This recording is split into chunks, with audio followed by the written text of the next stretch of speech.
पांडवों का राज्य लौटाने का आग्रह और दोनों पक्षों की कृष्ण से सहायता की मांग। राजा सुशर्मा तथा कौरवों को रणभूमि से भगा देने के बाद पांडवों ने स्वयं को सार्वजनिक रूप से प्रकट कर दिया।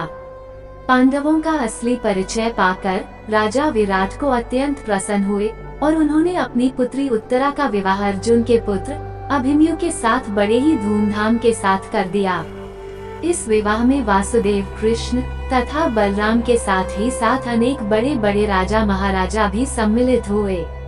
अभिमन्यु के विवाह के पश्चात पांडवों ने अपना राज्य वापस लौटाने के उद्देश्य से श्री कृष्ण को अपना दूत बनाकर हस्तिनापुर भेजा।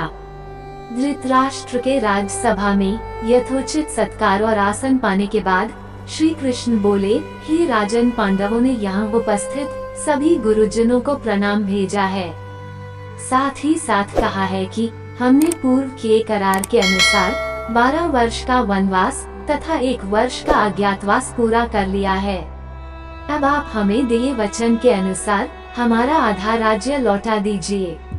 श्री कृष्ण के वचनों को सुनकर वहां उपस्थित भीष्म, विदुर, द्रोण आदि गुरुजनों तथा परशुराम आदि महर्षि गणों ने धृतराष्ट्र को समझाया कि वे धर्म तथा न्याय के मार्ग में चलते हुए पांडवों को उनका राज्य तत्काल लौटा दें। किंतु उन सब की बातों को सुनकर दुर्योधन ने अत्यंत क्रोधित होकर कहा, ज्येष्ठ पुत्र होने के नाते इस राज्य पर मेरे पिता धृतराष्ट्र का अधिकार था, किंतु उनके अंधत्व का लाभ उठाकर चाचा पांडु ने राज सिंहासन पर अधिकार कर लिया।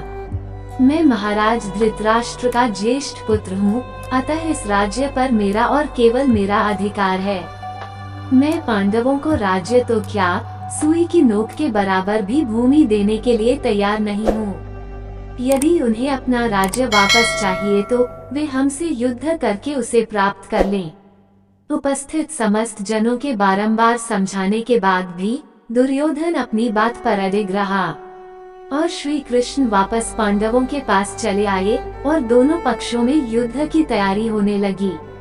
पांडवों को राज्य न देने के अपने निश्चय पर दुर्योधन के अड़ जाने के कारण दोनों पक्ष में मध्य युद्ध निश्चित हो गया तथा दोनों ही पक्ष अपने लिए सहायता जुटाने में लग गए।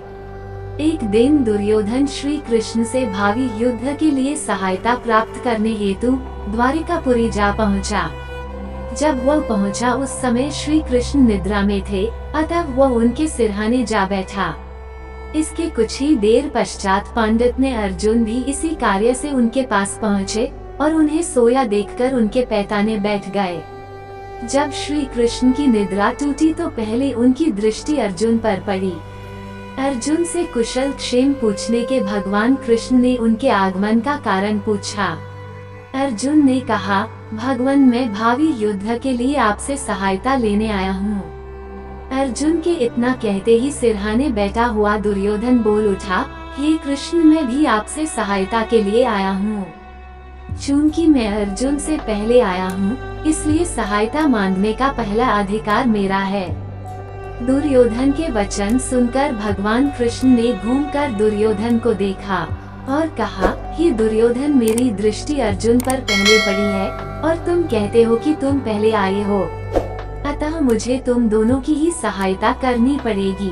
मैं तुम दोनों में से एक को अपनी पूरी सेना दे दूंगा और दूसरे के साथ मैं स्वयं रहूंगा, किंतु मैं न तो युद्ध करूंगा और न ही शस्त्र धारण करूंगा। अब तुम लोग निश्चय कर लो कि किसे क्या चाहिए। अर्जुन ने श्री कृष्ण को अपने साथ रखने की इच्छा प्रकट की, जिससे दुर्योधन प्रसन्न हो गया, क्योंकि वह तो श्री कृष्ण की विशाल सेना लेने के लिए ही आया था। इस प्रकार श्री कृष्ण ने भावी युद्ध के लिए दुर्योधन को अपनी सेना दे दी और स्वयं पांडवों के साथ हो गए। दुर्योधन के जाने के बाद श्री कृष्ण ने अर्जुन से पूछा, हे पार्थ, मेरे युद्ध नहीं का निश्चय के बाद भी तुमने क्या सोचकर मुझे मांगा? अर्जुन ने उत्तर दिया, भगवान, मेरा विश्वास है कि जहां आप हैं वहीं विजय है, और फिर मेरी इच्छा है कि आप मेरा सारथी बने। अर्जुन की बात सुनकर भगवान श्री कृष्ण ने उनका सारथी बनना स्वीकार कर लिया।